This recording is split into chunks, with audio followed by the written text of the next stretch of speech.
San Francisco, you're in for a treat because Oscar nominee, Mama 3, athletic wear mogul, Kate Hudson, brightens any room or arena, even one that holds 15,000 people. San Francisco, please welcome our WW 2020 Visionary Conversation, Kate Hudson!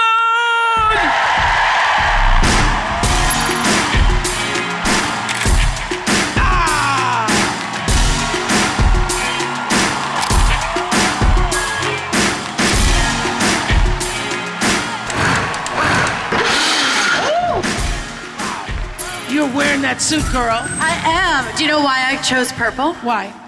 Because I'm purple. I'm a purple program on the program. I'm purple. Oh, because you're purple. Team purple. Yeah. So I thought it was. Which means you get 16 points. 16 points. Yeah, but I'm liking it. I really like it. Yeah, I couldn't do that one. No, doesn't allow for it. Doesn't allow for your vodka later in the day. Well, maybe a little bit.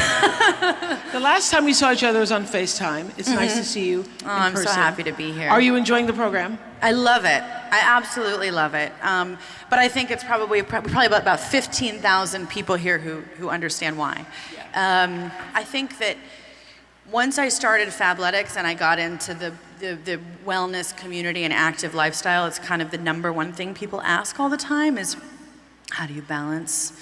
And food and diet seems to be like on the forefront of everybody's mind. And for me, I had a great teacher, right? My mom, she was always active. She was always thinking. And I feel really lucky that way, but I understand that a lot of people weren't raised with that kind of teacher.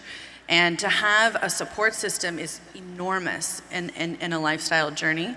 And WW, when I talked with Mindy and I got to get to know her. You started because you wanted to lose 25 pounds after the baby, right? Well, yeah. I just had a baby, and it was really, honestly, because I wanted to get behind something like this that had a community that was so inspiring, because I think that that's a huge part of any yes. wellness journey. Yes, and I knew that it wasn't just about losing weight, but you wanted to be a part of the whole wellness fabric that was hitting the country. And I love that you filmed yourself right after the holidays on the scale, and three things stuck out. That you filmed yourself on the scale right after the holidays, and you felt like, it sounded like to me that you felt like you were going to be maybe 10 or 12 pounds over your fighting weight. Yeah, oh yeah. Yeah. A solid. Yeah, a solid 12. and you weren't thrilled, but you also weren't the least bit embarrassed. No shame involved, or seemed that way. Yeah, no. No shame. No. That's my number. Yeah. Yeah. I think after having 3 kids, you're sort of like, the fluctuations are a part of life, and I like the scale, and honestly, I didn't even think about it. I think in social media now today, I didn't even think like, oh wow, I'm showing. Suppose this is 20 pounds heavier, yeah. Right.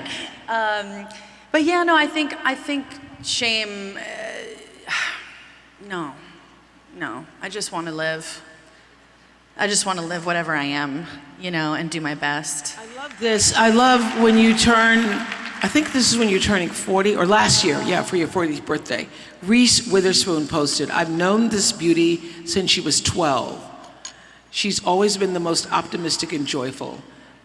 And I think that reminded me of the first time I interviewed your mother, and I said, wow, you're the most joyful person, Goldie Hawn, I've ever met. So do you think you inherited that joy gene?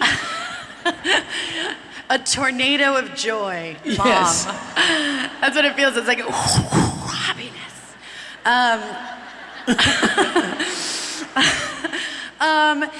I think some of it. My mom is just an extraordinary light being, and yeah. But yes, I think I do have the optimistic gene, and I think that it's a rare thing to have, and I recognize that it's something that you do have to continually work at.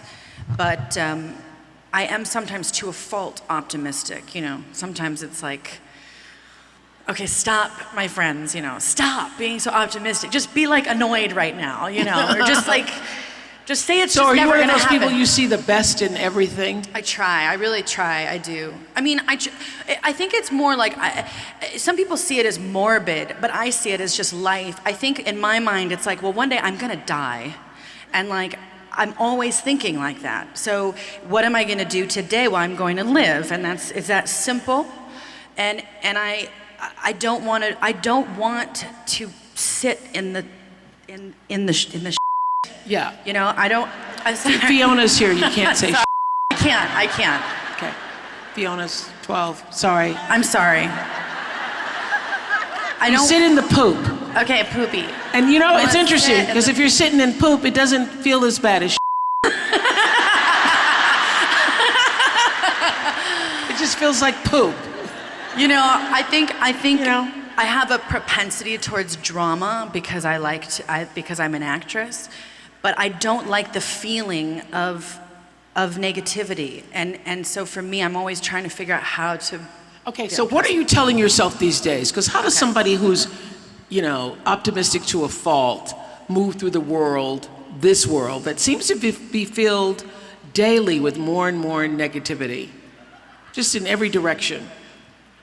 I try to shut it off. And I think you can be connected. I think a part of me feels like we're over connected sometimes, where, you know. Tell Yeah, us. like that. Let the church in the back say. Amen. I really do like connecting with people, and sometimes I find that technology it really messes me up, and seeing tickers of bad news and death and you know, stuff that I think once upon a time we really only heard what was going inside of our community. Right. And I love that we're connected globally and we know these things, but I think it's really hard on all of us. I think it creates a lot of So are anxiety. you on social media a lot? Yes. But I try not to, you know, I'm very good. I think we need to have more digital cleanses as much as we do food cleanses, you know. I do shut it. Do you digital cleanse? Yeah, I do. I shut it down. So what are the hours that you like, I'm not going to do it? 5, phone gone. 5? Phone gone, like down, all PM? things, 5 p.m. Until the next day? until the next morning. That is really good. That's the goal. Oh, that's the goal. That's the goal.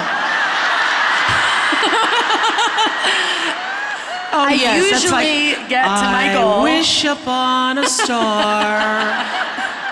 I wish I could put my phone down. Yeah, I'm like sneaking Instagram likes at like 8, you know. Like Okay, so I'll really, never what's go. the real thing that you do? The real thing? I put my phone down at 5, and then sometimes if I really have to be on my phone, I have to if I have to stay Okay. up, you know, if I have to be on a call at 7 because of time differences or something, then I have to, you know. But I really try to put my phones down, and all the kids, we try to go. You know what is surprising to me about you? You are so balanced and likable for somebody who was raised so rich. And and I mean that in the nicest way, rich people, you know, I don't have nothing against it. But you are so balanced and likable through this for somebody who was raised not just wealthy, but in the limelight.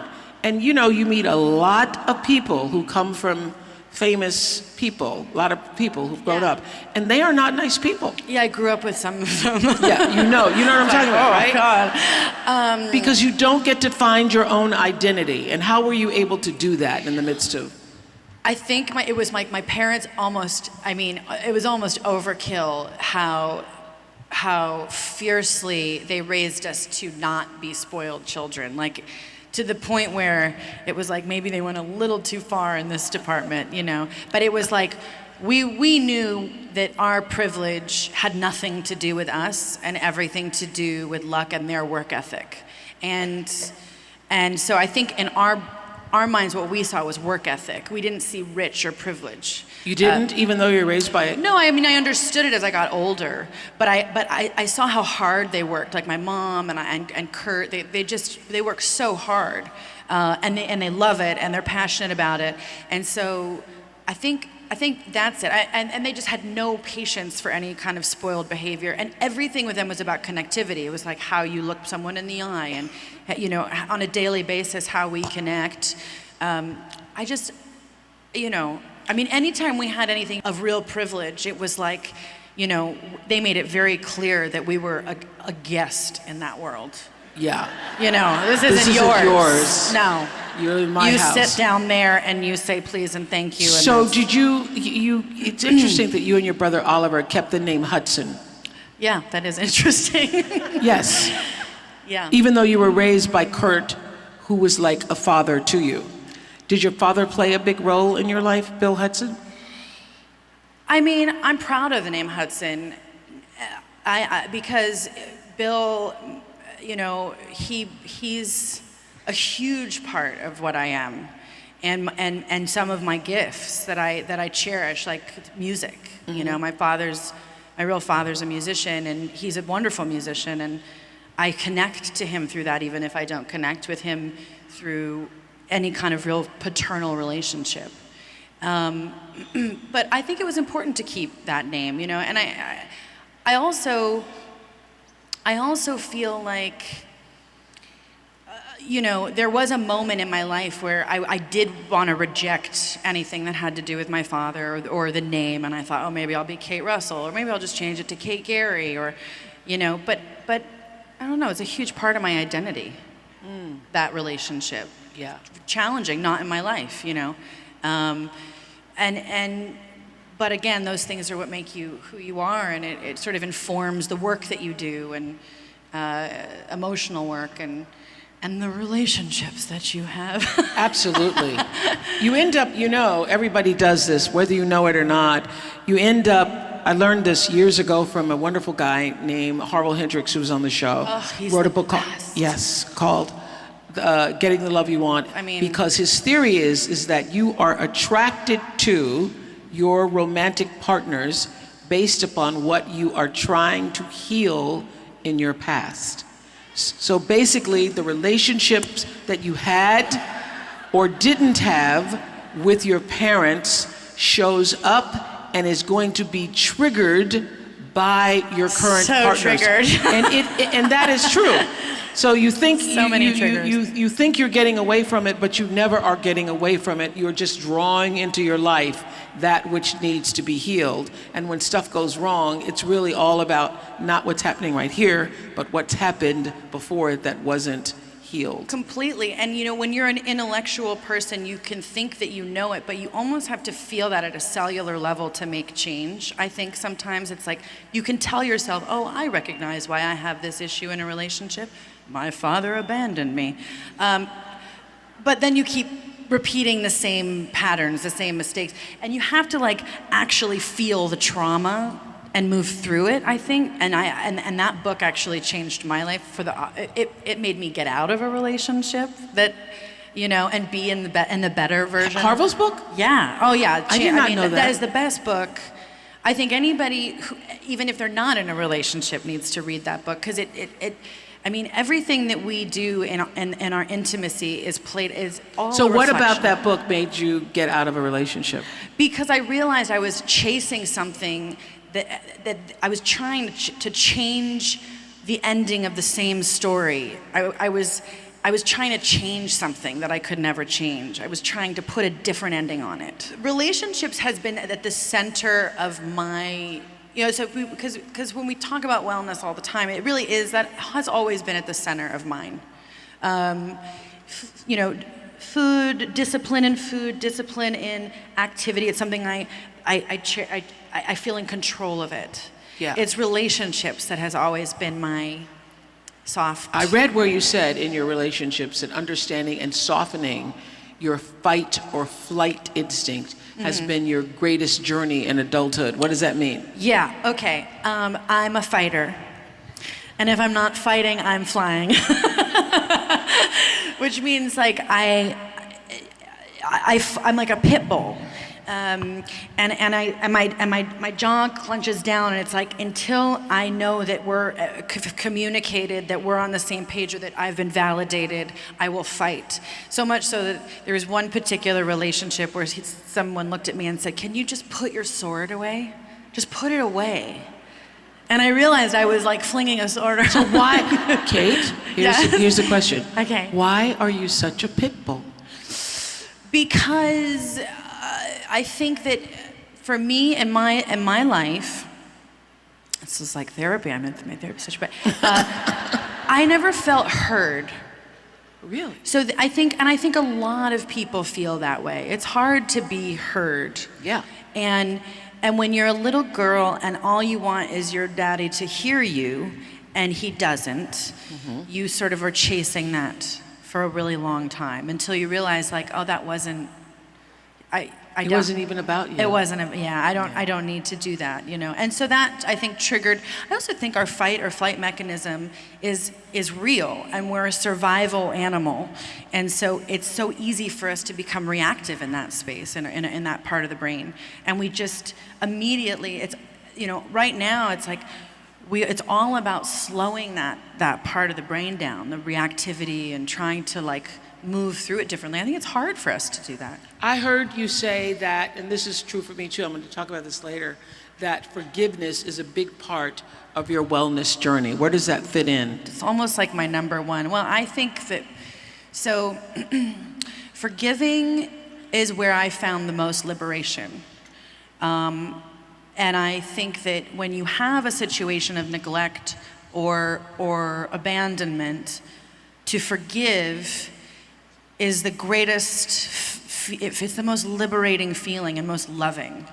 To love my father, and to forgive him was my. To forgive him for not being there, to give him for the divorce. Just not having the capacity. Yeah. You know, or, you know. That's the thing. It's not a fault. It just is, isn't it? So I sometimes I had to learn to understand that he had his own journey, and he didn't have it in him. It's not in this lifetime. So the forgiveness has helped me heal, and in that I can find real kind of peace, and that's where that's my journey. I mean, there's all these great things we can do, and all these wonderful, I feel really lucky. But at the end of the day, when I feel like my life journey comes to an end, I want to feel really at peace. Yeah. And so I just practice that. I think forgiveness is like the number one thing to feel that. Yeah. When you're disappointed and you don't get what you want.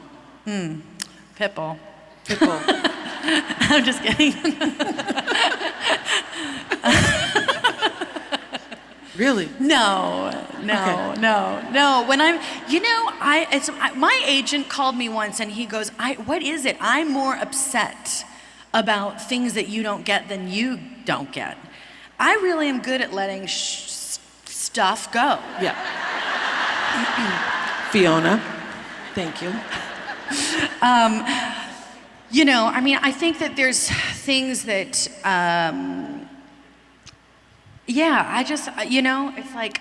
There was a role once, I'm trying to think of the movie, that somebody else was going to get and then you got. What was that movie? Okay, I don't know. But anyway, it'll come to me. That I got, Almost Famous. That was, yes. Yeah, yes. Sarah Polley was going to, with Brad Pitt, was going to be Almost Famous, and then they ended up not doing it, and then I was able to come and audition. So Almost Famous made you really famous. Almost, yeah, it did. Yeah, that was a really special moment in time. Yeah. What would you tell your 20-year-old self? About, nothing. I honestly, people always ask me, that's a question I think that, if you go back and ask yourself, or say something, you're right? No way. I was had the best time. I had so much fun. And yeah, I made mistakes. There were mistakes made. There was people that I wish I treated better. But I don't have any regret. I wouldn't tell her anything. I'd be like, have fun. You're doing it, girl. And now you're the mother of 3. How's raising a daughter different? Oh, it's so different. In the beginning, obviously, you're, it's, either breastfeeding and, there's my baby. But once her personality started to kind of, energetically, it really is just so different. She's so girly. I mean, it's like, even from the sounds to the way she talks. I mean, none of my boys talk like she has her own language. I mean, she's having conversations with herself. She doesn't, and she's like literally just doesn't stop talking. And but I think that being older too and having a baby, I was 24 when I had Ryder, and then now being 40 with Ronnie, I think I soak it in differently. Like I just want to. And how are you balancing it all? We've done a lot of talk today about balance. So you got the 15-year-old, he's 15, right? 16. 16 now. Oh yeah. Yeah, and now a young baby, and then being who's 8. 8. How do you manage all that? I mean, it's a lot of schedules. There's a lot of calendars. And Are you actually driving them around? I mean, honestly, I've got 3 dads, which is rare. And it just turned out that way. I can't, if you would have told me in high school that that's what my life, I would definitely been like, no, you're crazy. But yeah, that's what happened. And how do you manage them all during the holidays? Well, some of them, we all just have them together. But no, I have everybody on the same schedule. It's just, scheduling. So like I have the kids, both of my boys I have for the first week of Christmas or the second week of Christmas. So I just made sure we're all on the same. And I think it's more about how do we raise kids together, and I think it's all ego. I think you just have to put the ego aside and really put the kids first, and it's hard. That's a really hard thing to do. Because I heard that you made a concentrated effort to never commiserate with your sons about their fathers. Never, ever, even if I can't stand them. So even what does that in mean? the hardest moments, I'm like, even when they have, if there is a moment, it's like, don't come to me and talk about your father like that. I think it's really important that kids stay respectful of their parents, even if you know that their parent could be making a better choice. I think your kids will grow up, they will know. They will discover Figure it out. Yeah, they'll have their own relationship with their parent. So you've never said a disparaging thing about either of them, either of them? No, Yeah. I would never do that. That is really I good. think your kids, I think they would resent that. I know my mother never did that about my father, and she really could have, it's like, and she just was, sorry, Dad, I love you, but she really could have. And never said a bad thing about my father. Yeah, and it really was wonderful because as I got older, I understood why she did that. You were saying that your mother epitomizes, does she epitomize for you what a good mother is?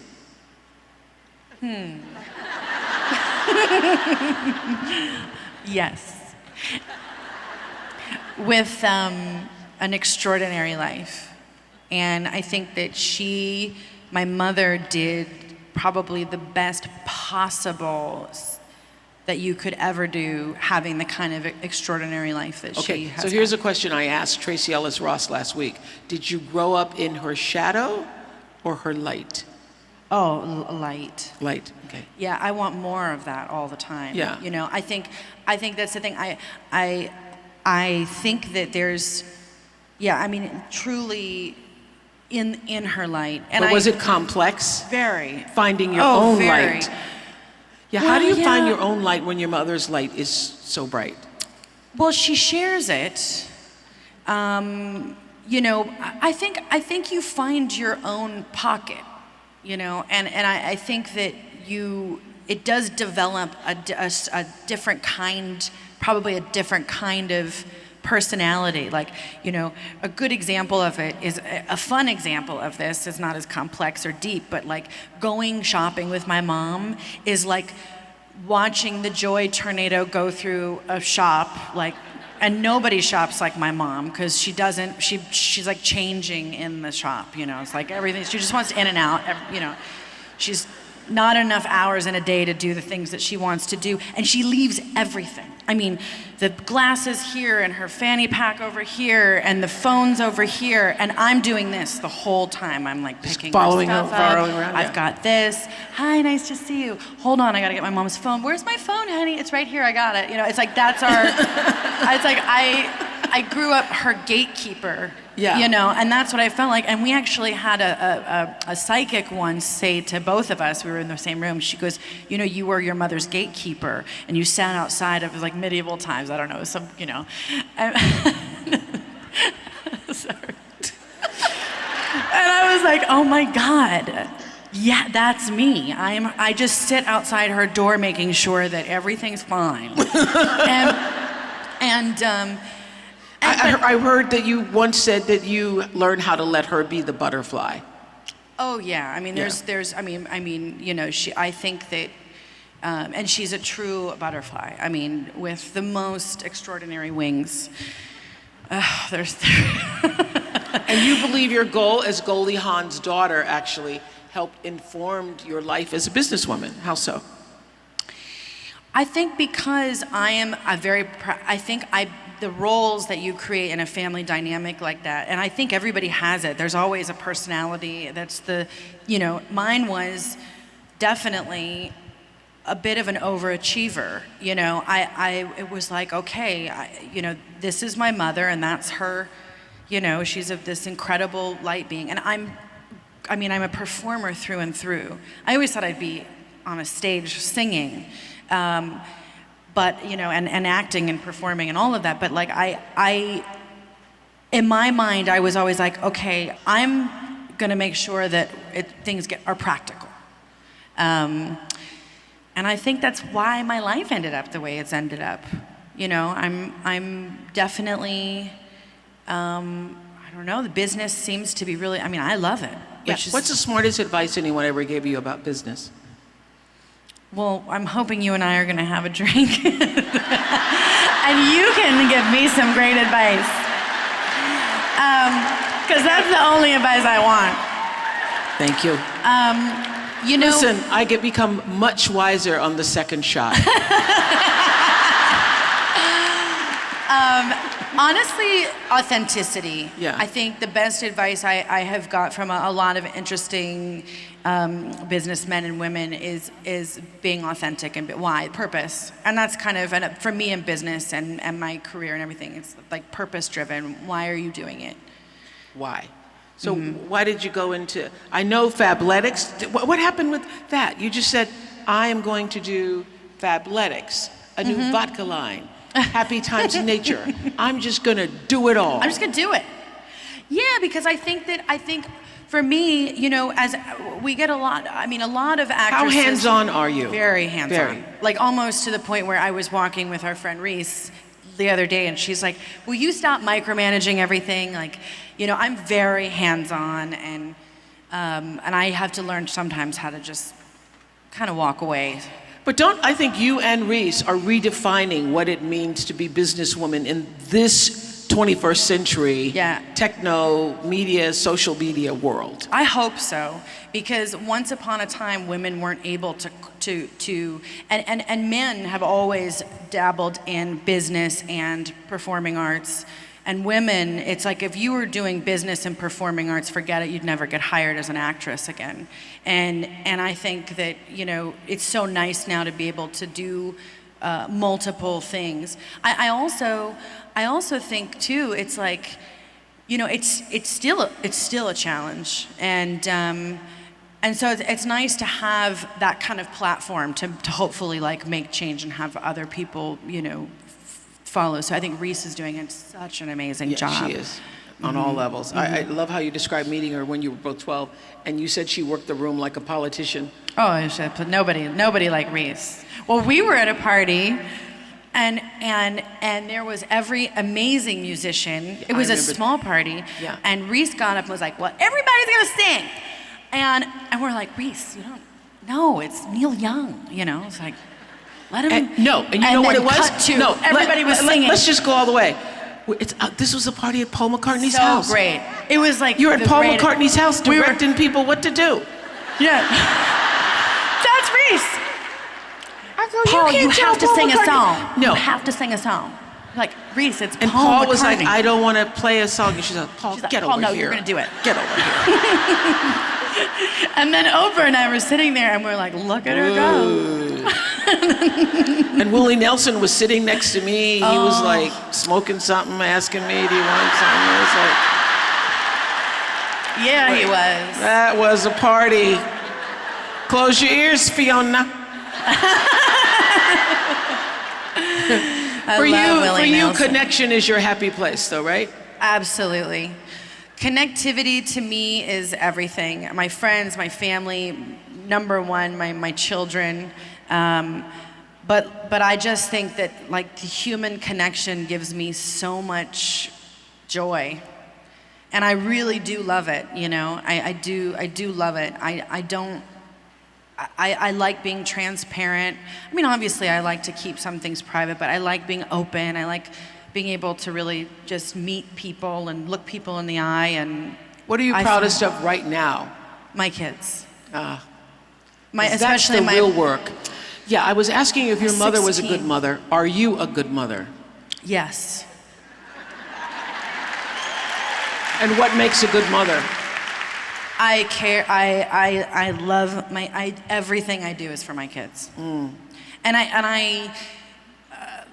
I see my son. He's 16. This is the age where you're like, oh, what's going to happen? Are we moving in the right direction? Yeah. And it's the age where you get to let your kids fly a little bit, and you're like, all right, I gotta let go. I gotta let him figure it out. I gotta let him, is he gonna come home drunk? Like that's gonna be a hard. What do I? Have you had the drunk talk? Oh yeah, but my boy is awesome, and he's open and he's communicative. He talks about his feelings, which more than anything, he talks about what he needs from me. Wow. Like he'll say, I really want to spend some time with you today, and I'll be like, honey, let's do it. At 16 to be able to, because you want them to go do their thing. Yeah, but you also want them to be able to ask for what they want or need. Yes. And he's kind and he's fun and he's hilarious. And I'm really proud of him. Yeah. And do you sit back and you say, I have done a good job? I feel like, I sometimes, but I also want my mom always said, when someone goes, are you so proud of your daughter? And she's like, the pride word I have a hard time with because it's like it's mine. Right. And it's there, she's not mine, she's her. Yeah. And I feel that way about my kids. It's like, I look at Ryder and I'm like, I'm just so happy that my son is someone that I just can learn from and look up to too. Yeah. That's who he's turning into. So, that's when you know you've done a good job. That's where I feel like it, yeah. So we're setting our wellness intention, our vision for 2020. Do you have one? I have so many, but I know in the workbook I'm sort of like trying to zero it down. But my wellness intention for 2020 is consistency. Consistency in everything that I do. What? Okay. I'm like, is that the wrong answer? No, I'm just waiting. I'm trying to, I was waiting on you to tell me consistency in what? Okay. So consistency in my exercise. It's right now I'm finding it's the last thing that I do because I wake up, I have the kids, and I have to go to work, and then I have a call and a thing. Like consistency in, and also for me, my wellness is like making sure that I know how to shut it off. So meditation, doing the things for me. Do you meditate? Yes. Yeah. But again, it's like my 5 o'clock phone going down. Like I want to do it every day. Yeah. And I miss days. But the days you do it, you're so much better, aren't you? Best. Yeah, I know. It's me the too. best. You can't even. In the hardest time of my life, that was the most uncomfortable time of my life, that was my thing. It's like I did not miss a meditation. I did not miss a therapy session. And it changed my whole, I mean, that was the most life-changing thing for me was daily meditation. It's crazy how powerful it is. It is. So your 2020 vision, your word is consistency. Consistency. Yeah, and you're gonna be consistent. For self-care. For self-care. Yeah. Yeah. Like make sure I do something for myself every day. Yeah. Yeah. I can't believe you came to San Francisco to be I with us today. love you so much. Thank you. And we must, after the show, Have a cocktail? have one of your cocktails. King Street King cocktails? Street cocktails. Yeah. Let's do it. All right. Okay. Thank you, Kate Hudson. Love you guys. You rock. I'll see you backstage. Get the lime ready.